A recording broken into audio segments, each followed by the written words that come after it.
নমস্কার বন্ধুরা, দা বঙ্ক বুকে তোমাদের সকলকে স্বাগত। চিংড়ি মাছ তোমরা অনেকভাবে খেয়েছো, আর চিংড়ি মাছ এমন একটা জিনিস যেটা যে কোনো ভাবে রান্না করো না কেন খেতে দুর্দান্ত লাগে। আজ আমি বানাচ্ছি চিংড়ি মাছের কষা। রান্নাটা খেতেও খুব সুস্বাদু এবং বানানোও ভীষণই সহজ। মোটামুটি মাঝারি সাইজের এইরকম চিংড়ি মাছ, বাগদা চিংড়ি হলে ভালো হয়, ভালো করে বাজার থেকে এনে ধুয়ে বেছে নুন হলুদ মাখিয়ে কিছুক্ষণ রেখে দিতে হবে, মিনিট 15 মতো। এরপর কড়াইতে নিয়ে নেব সর্ষের তেল। সর্ষের তেলে রান্না করলে সবচেয়ে ভালো টেস্ট হয়। তেল একেবারে গরম হয়ে এলে এর মধ্যে দিয়ে দেব চিংড়ি মাছগুলো। উল্টে পাল্টে দু পিঠটা একটু লালচে করে চিংড়ি মাছটাকে ভেজে নেব। চিংড়ি মাছ কিন্তু খুব কড়া করে ভাজতে নেই, কড়া করে ভাজলে চিংড়ি মাছ কেমন একটা রাবারের মতো শক্ত শক্ত খেতে লাগে। তাই হালকা একটু দু পিঠটা লালচে ভাব চলে এলেই এটাকে কড়াইয়ের তেল থেকে তুলে নেব। এবার এই কড়াইয়েই নিয়ে নেব আরো কিছুটা তেল।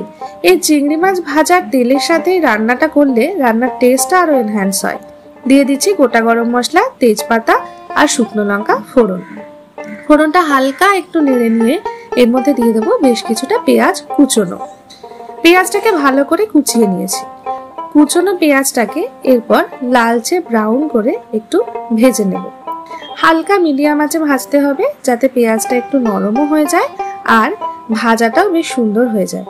পেঁয়াজটা দেখো ব্রাউন একটা ভাব চলে এসছে পেঁয়াজের মধ্যে, এই পর্যন্তই ভাজতে হবে।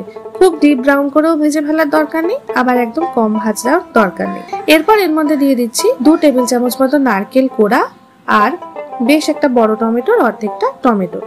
সবকিছু দিয়ে সামান্য একটু জল দিয়ে মশলাটাকে কষিয়ে নেব। জল দেওয়ার পরেই এর মধ্যে দিয়ে দেব 1 চামচ মতো আদা রসুন বাটা।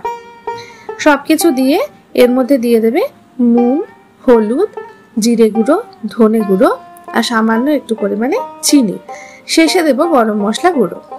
সবকিছু ভালো করে কষা হয়ে গেলে এর মধ্যে দিয়ে দেব গরম জল। গরম জল দিয়ে মশলাটাকে খুব ভালো করে একটা ফুট আসা পর্যন্ত অপেক্ষা করব। জলটা বেশ টকবগিয়ে ফুটে এলে এর মধ্যে দিয়ে দেব মাছগুলো। ভাজা তো হয়েই গেছে, মাছটা এবার সেদ্ধ হয়ে যাবে এই জলে। খুব কিন্তু ঝোল ঝোল হবে না এই ব্যাপারটা, নামেই বুঝতে পারছো চিংড়ি মাছের কষা, সুতরাং এটা একটু মাখা মাখা কষা কষা একটা ব্যাপার হবে। দেখো ঝোল শুকিয়ে প্রায় অর্ধেক হয়ে এসছে, আরো কিছুটা ঝোল টানিয়ে নিতে হবে। এই সময় দিয়ে দেবে গরম মশলা গুঁড়ো। এতে ঘিয়ের ব্যবহার করার দরকার নেই, কারণ চিংড়ি মাছের সাথে ঘি খুব একটা যায় না। তবে তোমরা যদি চাও ঘি দিতে পারো, আমার খুব একটা ভালো লাগে না। দেখো চিংড়ি মাছটা সেদ্ধ হয়ে এসছে, আর একটুখানি টানিয়ে নিয়ে এরকম গামাখা গামাখা একটা কষা কষা ভাব, হালকা তেল ছাড়া ভাব চলে এলেই তৈরি চিংড়ি মাছের কষা। রেসিপিটা তোমাদের কেমন লাগলো আমাকে অবশ্যই জানিও। যদি চ্যানেলে নতুন বন্ধু হও, চ্যানেলটা সাবস্ক্রাইব করার অনুরোধ রইল। আজকের মতো এখানেই, দেখা হবে অন্য কোনো ভিডিও নিয়ে। আজকের মতো টাটা।